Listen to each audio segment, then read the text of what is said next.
जो government school में पढ़े हुए हैं वो ज़्यादा रिलेट करेंगे इसका।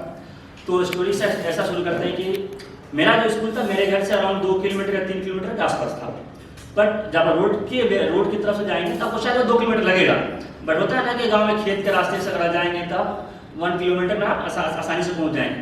तो मेरा स्कूल में क्या था, ऐसा कुछ नहीं था कि हम बैग लेके जा रहे हैं, कुछ भी नहीं, एक नोटबुक लिए, रोल किए, हाथ में लिए, पेन लिए और स्कूल पहुंच गए, कुछ भी मिला खाते हुए स्कूल पहुंच गए।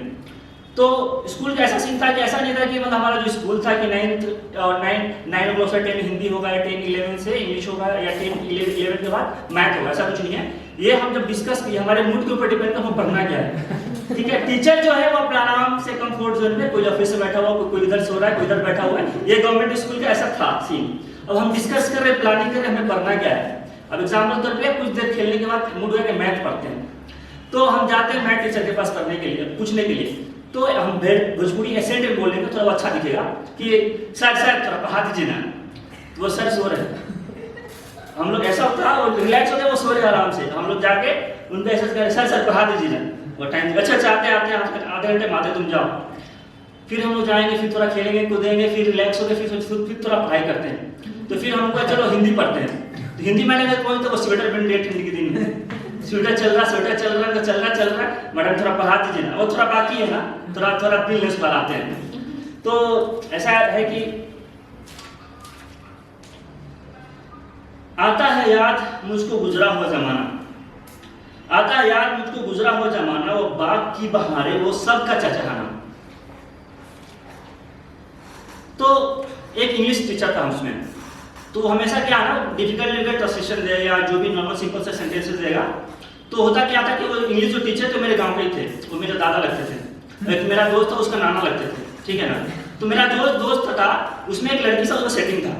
होता क्या था किसी नॉर्मल सेंटेंस होता है कि राम आम खाता है, तुम बाजार जाते हो, तुम किताब पढ़ते हो, उसमें एक होगा डिफिकल्ट सा, हम लोग उसको लगता था कि आम राम के द्वारा खाया गया है, वो बड़ा डिफिकल्ट रहेगा हम लोग बनाने में 7th स्टैंडर्ड में। तो क्या होता है कि नॉर्मली जब सबसे क्वेश्चंस होंगे, राम आम खाता है, तुम बाजार जाते हो, सब पूछ लेगा, हम लोग का वही बचा रहेगा। तो जो मेरा दोस्त है उसका वही बचेगा, मेरा भी वही बचा रहेगा। सबसे पूछने के बाद वही उसको उठा के सवाल पूछेंगे कि बताओ कि आम राम के द्वारा खाया गया है। आइए हमसे बोले गुरुआ वही पूछेगा, हमसे वही पूछेगा सवाल, ठीक है। अब वहीं पे उसका सेटिंग बैठी हुई है, उसको तो आता नहीं है उसको बताने, सर वो कि सर सब हमको आता है, आप बस वही टिका के हमको पूछ रहे हैं। और उसके बाद होता है ना कि डस्टर लिखने के बाद पूरा हाथ व्हाइट हो जाता है। तो वो जाएगा वहाँ उससे सवाल पूछेंगे, उसका रिप्लाई नहीं आएगा, उसके बाद उसका स्टार्ट होगा धुलाई, और वहाँ पे उसकी क्रश बैठी वहीं पे, ये सारा बेइज्जती कर दिया फिर हम। तो उसी क्लास में एक शेर है, सुना देते हैं कि फिर से काश वही तकदीर मिल जाए, फिर से काश वही तकदीर मिल जाए, जिंदगी के वो सारे हंसी पल मिल जाए, बैठ चले आज फिर क्लास में कि लास्ट बेंच पर क्या शायद वही पुराने दोस्त मिल जाए। तो हमारे स्कूल में ना बायोलॉजी टीचर था, केमिस्ट्री की मैडम थी, उन लोगों का भी सेटिंग था। अब यहाँ पे बेस्ट पार्ट ये है, तो हम लोग होता है कि एक दोस्त मेरा दोस्त होता है, उसको मालूम है कि कुछ ना कुछ चल रहा है, तो वो आज जाके पूछेगा सर क्या सर, मैडम अच्छी हैं सर, तो बात गुरबात क्या है, बात कर नहीं सर कुछ तो है सर, कुछ तो है सर, आपका जो मुस्कुराहट है ना सर। तो होता ये था कि वो टीचर थे बायोलॉजी के, मैडम थी केमिस्ट्री के, और साथ में बैठते बैठते उनका इतना संगत हो गया था ना कि बायोलॉजी क्लास में केमिस्ट्री पढ़ाते थे। तो ऐसा है कि वो अपना केमिस्ट्री ठीक करने में हमारा बायोलॉजी खराब कर गए। वो अपना केमिस्ट्री ठीक करने में हमारा बायोलॉजी खराब कर गए, उनका तो केमिस्ट्री ठीक हो गया, हम ही बर्बाद कर गए। वो बायोलॉजी की क्लास में केमिस्ट्री पढ़ाते थे,